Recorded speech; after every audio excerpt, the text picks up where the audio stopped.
Welcome. It's good to be with you tonight. We're continuing in our series on Proverbs called Clarity. We're continuing to look through Proverbs together. Last week, we began and asked the question, who is the source of wisdom? Obviously, it's God. That is the answer we came to. And we talked about the different barriers to wisdom, how we often have the wrong knowledge or listen to the wrong voice, or maybe we know the right things, but we aren't actually applying them to our lives. And as I was writing for this week, I found it ironic that I was the one getting to teach on wisdom. To me, that was just very funny and a confirmation of how great God is, because, if God can use me to teach people how to be wise, he could use pretty much anyone or anything, like the table. We just set the table up here, might be a better option for it. Right? Because it's not on my own abilities or my own thoughts on being wise. In fact, throughout my life, which hasn't been all that long, but it continues on, right? Despite what some of you may think, I haven't been around for that long. 29 years, I'll be 30 in December, the big 30, which if you come out to our New Year's party and, want to bring a happy 30th birthday gift for me, I won't say no, won't turn you away at the door, if you want to be thoughtful like that. Or if you don't, you can just come, I understand. But in my relatively short 30 years, which I know is more than double some of your ages, you'll get here, don't worry. I've not always been known to make the wisest choices in the world, which if you listen to some of the stories from last week, you're probably like, well, yeah, we knew that already, right? I have this picture sometimes in my mind where I'm like in this conversation with God, like God's all real big and like here I am down here, and so you got God looking down on me going, well, how'd that go for you? Not very good at all. Yeah, that wasn't very smart, was it? No, it was pretty dumb. I was stupid. Yeah, you were, weren't you? What are you going to do next time? I'm going to listen when you say things. Okay, come on, buddy. Okay. Oh, that way. Okay. Like, that has been a large portion of my life. I tend to learn things the hard way. I tend to not believe people when they tell me things. I don't know how many times looking back over situations where I'm just like, man, I just completely missed what was going on, or man, if I had just listened or if I had just known, things would have turned out a whole lot differently. I'm the type of person that's going to say the wrong thing at the wrong time, like constantly putting my foot in my mouth. Happens all the time. My wife is looking at me like, she knows. She's experienced it. But, when I have those moments, when I say something stupid, the smart course of action is to realize you said something stupid and then to just apologize for it and move on. However, I am the kind of person that says something stupid or offensive and then, explains to you why it wasn't. I just keep going, right? If you have to explain to people why something wasn't stupid, it probably was. I'm just going to say that right now. If you say something and people are like, that was dumb, and you're having to explain to them why it wasn't, it probably was. Just saying, trust me, from experience. So listening to these talks, though, this is your only snippet into my life, you might think no, this guy seems to know what he's talking about. He's pretty smart, right? This is just a real small window into my life. And this is I get a script for this one, right? I get to type it all out and know the things I'm going to say ahead of time. And even that doesn't always stop the stupid things I say, right? That should give you an indication when the guy who has a script in front of him still gets it wrong. That's when you know this guy doesn't really know what he's doing. But thankfully, God does. And I'm humbled and grateful that God would use me to deliver his instructions, his message, right? I have no illusions that somehow this is my wisdom, that it's like, oh, Dave is just so awesome. I know that's right. When you guys get in the car Monday nights going home with your parents, they ask you how youth group was, you're just like, oh my gosh, Dave is just, he's so brilliant and wise. I could just listen to him talk forever. It's my wife laughing from in the kitchen too. Yeah. So I have no illusions that if you guys are here and if you're impressed or you're enjoying this, which I hope you are, I hope this is an enjoyable thing for you, that it's God who's at work here, not me. It's God who makes us wise. It's God who instructs. It's God who grants wisdom to us. And one of the ways he does that is through experience. Sometimes God does teach us by allowing us to mess up, allowing us to make a mistake, allowing difficulty into our lives. Sometimes experience does teach us well. Now, that doesn't necessarily mean that the person with the most life experience, that the oldest among us, is the wisest among us. Right? I've met some pretty dumb old people. I've met some pretty dumb young people. So don't think that like, oh, well, I got that going for me. I'm still young. No. I've met some dumb people in all kinds of categories, right? However, to begin being wise when you're young, because most of my audience right now is young, is to understand that there are things you don't know. To begin being wise when you're young is to understand that there are things you don't know.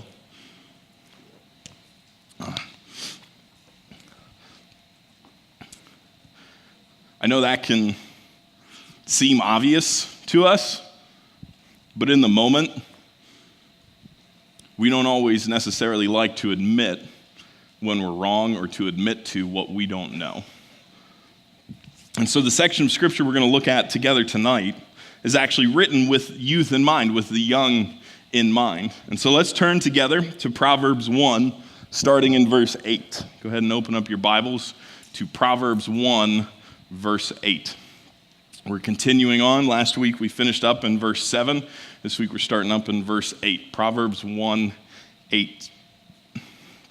If you don't know where Proverbs is, it's in the Old Testament of your Bible. If you have a Bible app, you can just go to the table of contents there. If you don't have any Bible, we would love to give you one, but it will be on the screen behind me for you to follow along.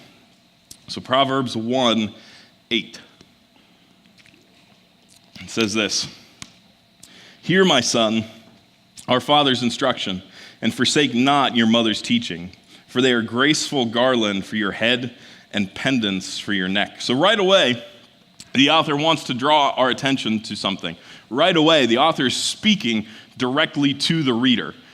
So Solomon, in writing this, understands that it's to be read, and it's to be read for the sake of instruction. These aren't necessarily just stories that he's telling. There's instruction that he is giving us. And so he wants us to notice the importance of our parents' instruction, right? Because he's comparing the wisdom of our parents to an award that's to be given. This should bring up pictures in your mind of Olympic athletes receiving, right, the medals and wreaths and things like that. This is something that someone who is victorious would be given. They're prizes that we should be seeking. So he's clearly wanting to see how important, how desired, how prized wisdom and instruction from our parents is. But that leads me to a question. Why does he have to teach us that? Why does that have to be instructed? Why does that have to be something that he says? Why is this even being taught? Right? Why do we need to be taught to listen to our parents, to learn from them? Why do we need to be taught to value the things that they're saying to us, the things that they're trying to teach us? Shouldn't we just know that? Shouldn't that just be something that we do? It probably would. If sin weren't in the equation, right? If sin were not a part of this math equation, if sin did not exist in our world, then yeah, it would be very easy. It would be expected. It would be commonplace. We wouldn't have to teach us to listen to our parents. But because of the reality of sin in our lives, The things that seem obvious, the things that seem easy and practical, and like you'd really have to try and mess them up, like you'd really have to want to do the wrong thing, those are the things that we mess up. Those are the things that we find ourselves always getting wrong, right? Those are the things that if people were truly good at heart, wouldn't have to be taught, wouldn't be so difficult, and yet they are, right? Think about the commandments. Think about the 10 commandments for a second, right? First commandment, right out of the gate. Anybody? This is the interactive part of our evening. Right. Love God. Worship God only. This would seem so obvious. Why? Because there are no other gods. Right? It would seem so obvious to follow a commandment that is worship God because he's it. And yet, we have how many other religions in the world that are a lie? I know that's not the friendly thing to say, right? I'm supposed, all religions are valid and everybody has their own way of believing that's right for them. Except it's not, okay? That's like saying that, everyone has their own way of curing diseases and, rubbing magical stones on the palms of your hand will definitely help cure your broken bones. No, it won't. Christianity is the only way to God. Jesus Christ is the only way to God. And yet, we have to be taught that. We have to be taught not to worship something that isn't actually there. That just seems... How about this one? Don't kill people.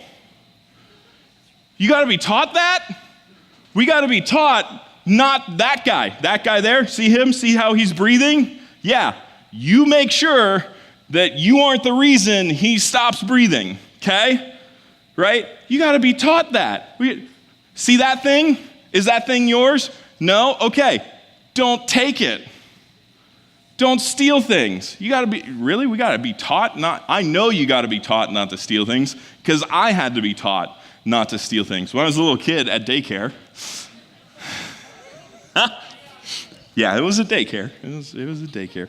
I had this way of taking things that perhaps were not mine. So what I would do is like this. So I'd have this, and I'd be playing with the water ball, like, oh, this is fun. And then I would stick it in my pocket for later, and then I'd just walk away with it. And I didn't see a problem with this. I didn't see anything wrong with this scenario. And like, I'd be at home later, and like, I'd pull out the water ball and start playing with it. And my mom's like, "Where'd you get that, buddy?" "At the daycare." "Is that yours?" "Is now."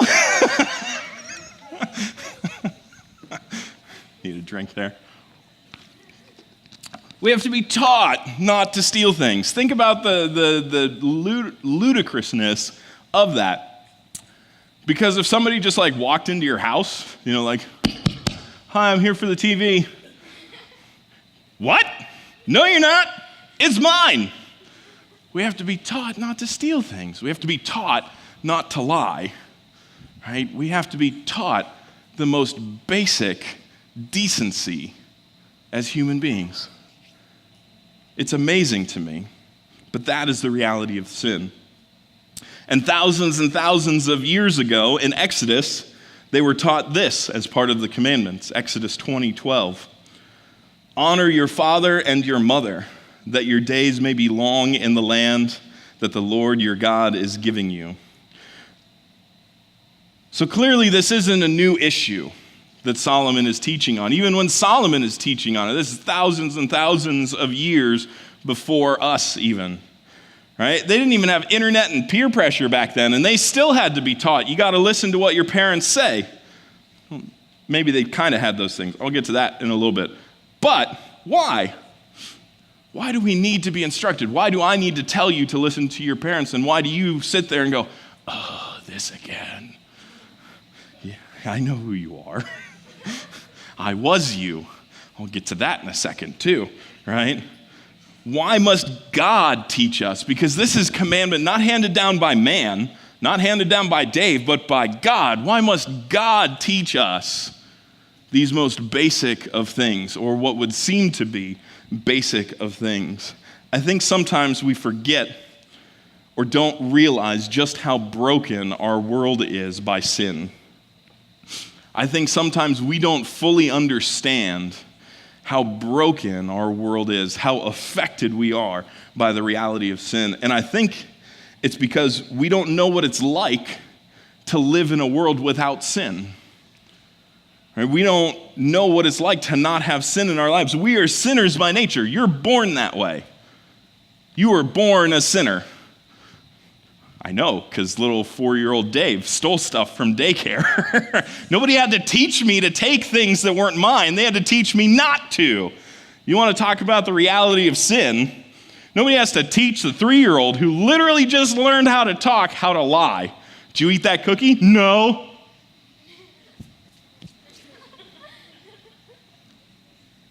You're eating it right now. No, I'm not.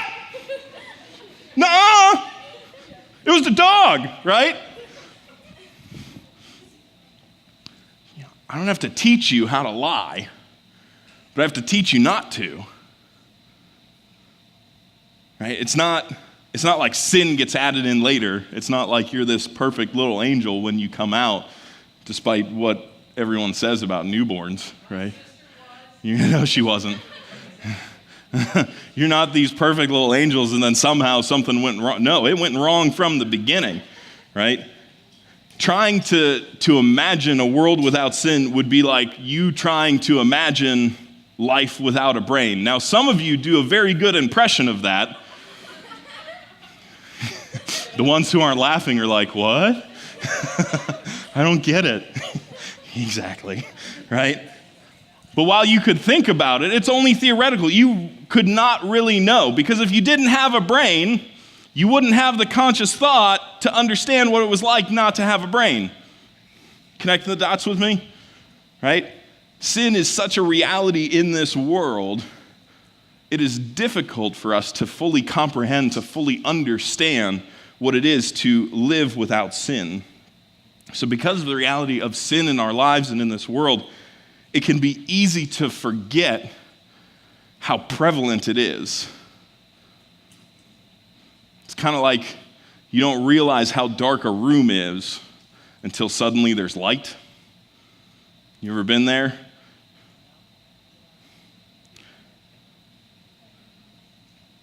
See, and it's not just that sin is prevalent in the world around us, it's prevalent in your life. It's prevalent in your thoughts, it's in your emotions, it's in our relationships. You see, it wasn't just our relationship with God that was damaged by sin. I think many of us think that sin just separates us from God.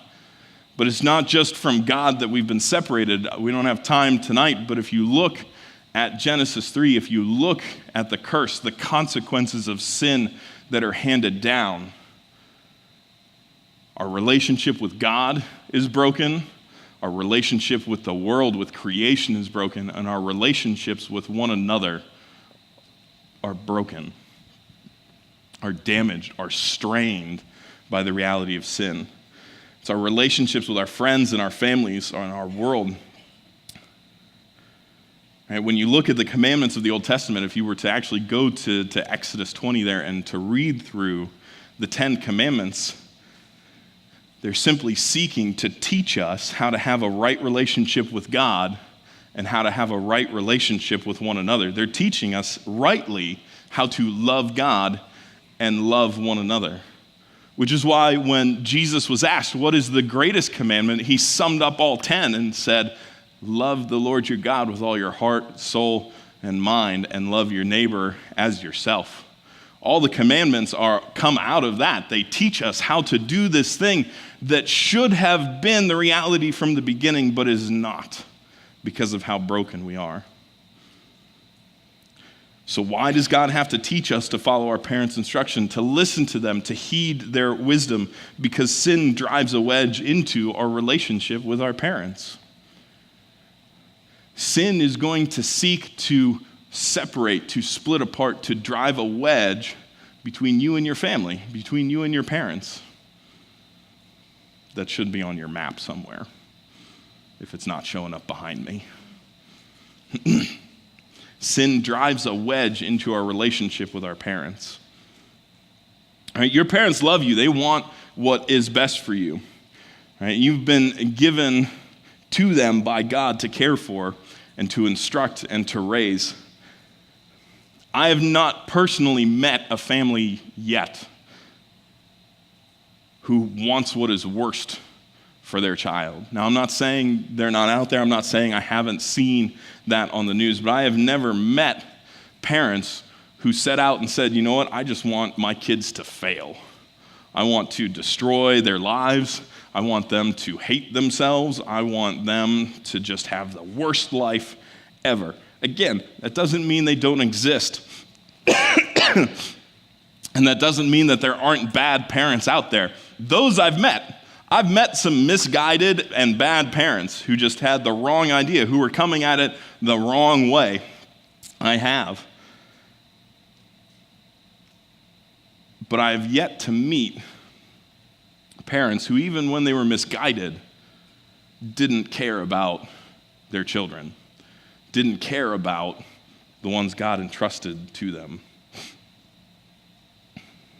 All right, I've met parents who are pointing their kids to the wrong things, who are encouraging them towards foolishness and sin. Right? But just as it is God who gives us our parents, it is also God who gives our parents us. And when I talk about this, right, I am reminding myself about this as much as I am you all. And when I say you all, I'm even talking to the adult leaders in the room, because just because you've become a parent yourself does not mean that you are now exempt from this command, right? Just because you yourself are now a parent does not mean that you somehow are exempt from this, right? You continue to have parents even though you have children of your own, right? God instructs our parents many different times. Some of the key ones from Proverbs, I'm going to fly through these pretty quickly. You can jot down the address of them if you would want to look them up later. Proverbs 13:24 says this: whoever spares the rod hates his son, but he who loves him is diligent to discipline him. Proverbs 29:15 and 17 says, the rod and reproof give wisdom, but a child left to himself brings shame to his mother. Discipline your son, and he will give you rest. He will give delight to your heart. Proverbs 22:6, train up a child in the way he should go. Even when he is old, he will not depart from it. Proverbs 22:15, folly is bound up in the heart of a child, but the rod of discipline drives it far from him. Proverbs 23:13 through 14, do not withhold discipline from a child. If you strike him with a rod, he will not die.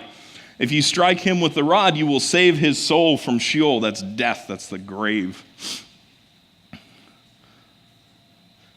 God takes very seriously the entrusting of us to the care of our parents. He has an expectation of them as well. He expects that they'll discipline us and that this discipline will be for our benefit. And so while discipline isn't always fun, it is good. All right, while discipline isn't always fun, it is good. That discipline is necessary to bring us up and instructs us in what is right. And sometimes it's going to carry with it some consequences. Some of you are like, yeah, I felt some of those consequences. Right? Some of you got the parents, they took the beating stick literally. Some of you got the belt, some of you got spanked. Some of you just had to be yelled at and you fell to tears. That was my sister.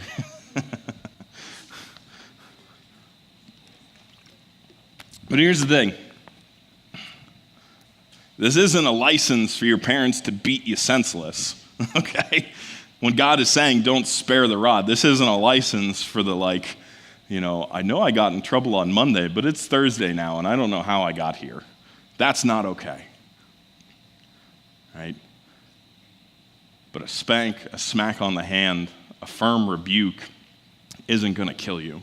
In fact, it's going to be to your benefit. So while discipline is never fun, and it shouldn't be, if discipline is fun, your parents are doing it wrong. If you're bringing home F's and you're like, no more sprinkles on your ice cream, take that, like, that's not really discipline. That doesn't really carry the weight with it to make you feel those consequences. When I brought home a bad report card, I got grounded until the next report card came out. Yeah. I learned real quick. Don't bring home a bad report card. Yeah. Easy solution, right? Oh, yeah. 9 weeks is a long time. Shh. Took calligraphy classes later. No, I'm kidding. Got real good at forging signatures. No, I didn't. Maybe a little. Anyway, that discipline is necessary in our lives. We need that to bring us up because sin within us is always going to turn us towards rebellion. And it's our parents' job, it's their mandate from God to raise us to know what is right and what is good and what is true.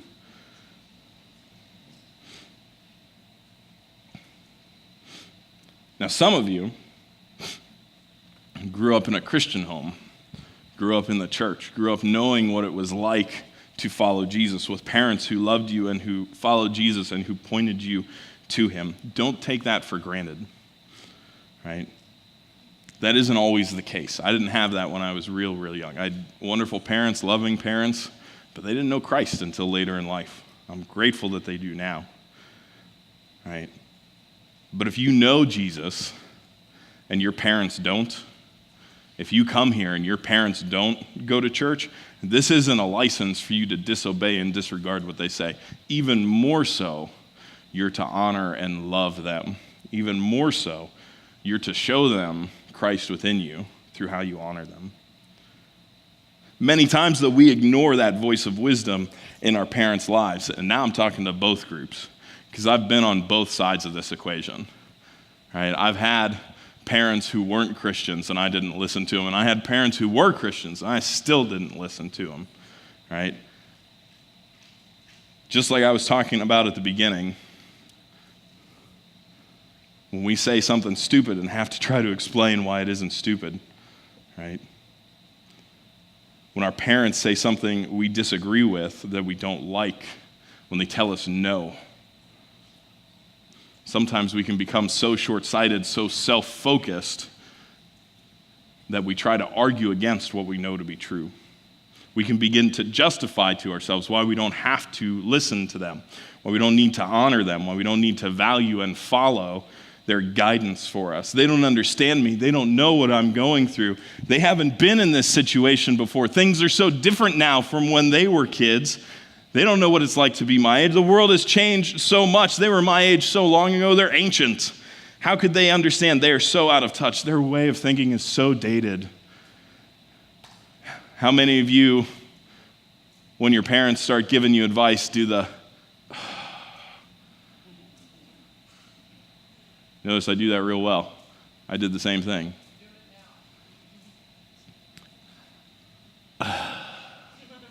Right? That exasperated sigh of like, well, you really just don't get what's going on. If you knew, you'd agree with me. See, culture teaches us that our families will never understand us. The world around you is going to teach you that your parents are not a voice you need to listen to. They're out of touch. They don't know what's going on in your life. It seeks to drive that wedge deeper. I could spend a lot of time on that, but I actually got to move on. Because all that is just foolishness. The truth is this. Your parents are a voice of wisdom that God has placed into your life. Your parents are a voice of wisdom that God has placed into your life. It would be foolish not to listen to them. It would be foolish not to honor them. But foolish we are. And we often neglect their voice and listen to others. Why? Because there are other voices to listen to. I don't like what my parents are going to say, so I'm going to go find a voice that I do like.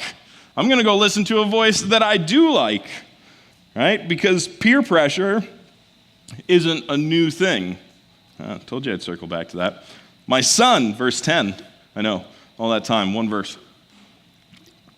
My son, if sinners entice you, do not consent.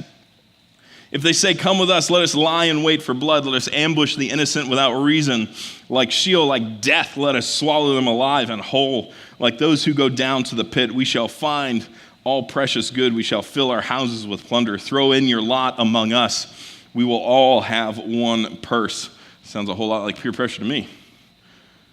The desire that is being described here for precious goods, for money, for gain, while that's the picture, right, that's being described, is like setting a trap, waiting to pounce. And really, it's a bigger picture of the invitation to sin. Come do the things that you know are wrong, but feel so good. Do whatever it takes to get ahead, to make yourself and your wants the greatest desire, to give your desires priority, to take that which isn't yours, to take whatever you want without thought or concern to who it belongs to or who it hurts. And I'm not just talking about money here. There are many things you can take from people that isn't just physical possession. My son, do not walk in the way with them. Hold back your foot from their paths, for their feet run to evil, and they make haste to shed blood. For in vain is a net spread in the sight of any bird, but these men lie in wait for their own blood. They set an ambush for their own lives. Such are the ways of everyone who is greedy for unjust gain. It takes away the life of its possessor. The image he's using here, the metaphor is a hunting metaphor, which I'm sure resonates well with Armstrong. What he's saying is, if you set a trap where the critter can see it, you're not going to catch him, because even a bird's smart enough not to fly into a trap it can see. But these idiots are flying into a trap that they're setting themselves. They're setting a bear trap in the woods and going, hey, what's that? Ka-thunk. Yeah, you laugh, but that's how dumb it is. That is what he's comparing it to, right? Even if they're able to live a long and happy life, even if they're able to get away with everything, even if they come to the end of this world having done every deplorable and wicked thing you could imagine, and having believed they got away with all of it, there is a punishment far greater than any that can be levied in this world that awaits them in the next. Because the trap that they're really laying for themselves is not prison, is not a slap on the wrist, is not community service, is not being grounded. It's hell itself. It is death, it is separation, it is ultimate punishment. The danger, the peril that they're in is they are in danger of forfeiting their souls. See, that's the end of the path. That's the end of that way. It leads only to destruction. Jesus said it this way in Matthew 7:13 through 14. This is where we're going to finish up. Enter by the narrow gate, for the gate is wide and the way is easy that leads to destruction, and those who enter by it are many. For the gate is narrow and the way is hard that leads to life, and those who find it are few. See, your path will end in one of two places. The path you're on, your life now, will end in one of two places. These are the only choices. There's no middle ground here. There are two paths. You're walking one or the other, and that's it. You're either walking towards destruction or life. Can I get a third option? No. That's it. Those are the choices you have. When I say it that way, you're like, well, duh, I want life. That means you got to stop looking at porn. That means you got to stop treating people like they're property. It means you got to start living like, right? The Bible instructs us. That means you got to put Christ first in your life. Right? Your path will end in one of two places, life or destruction.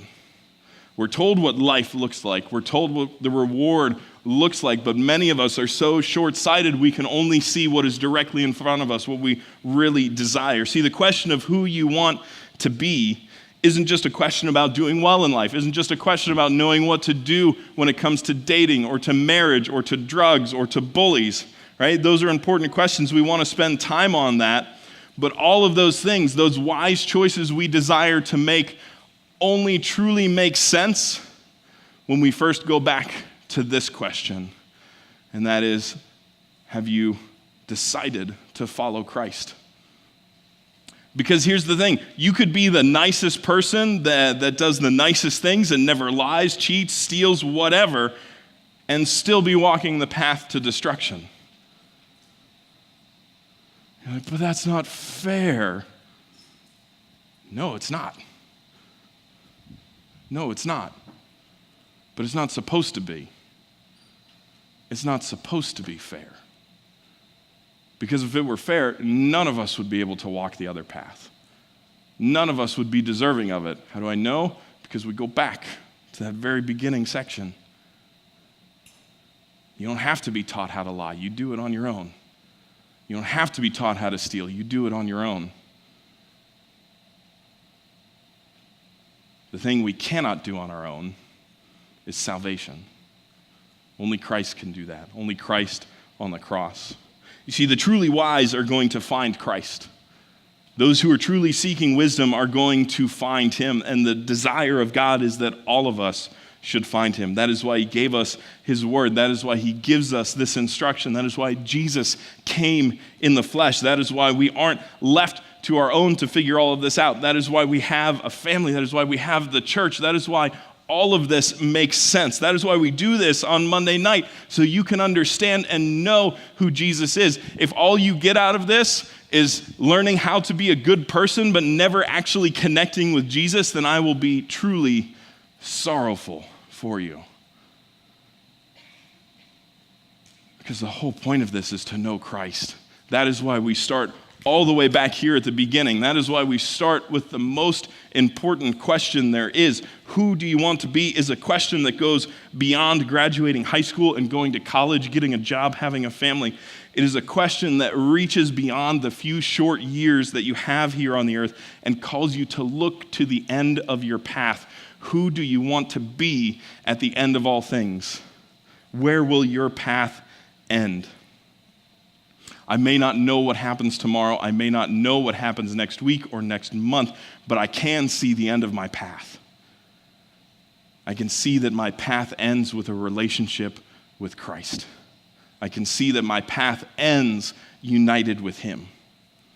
And because of that, I know that no matter what happens along the way, that Christ will see me through each step.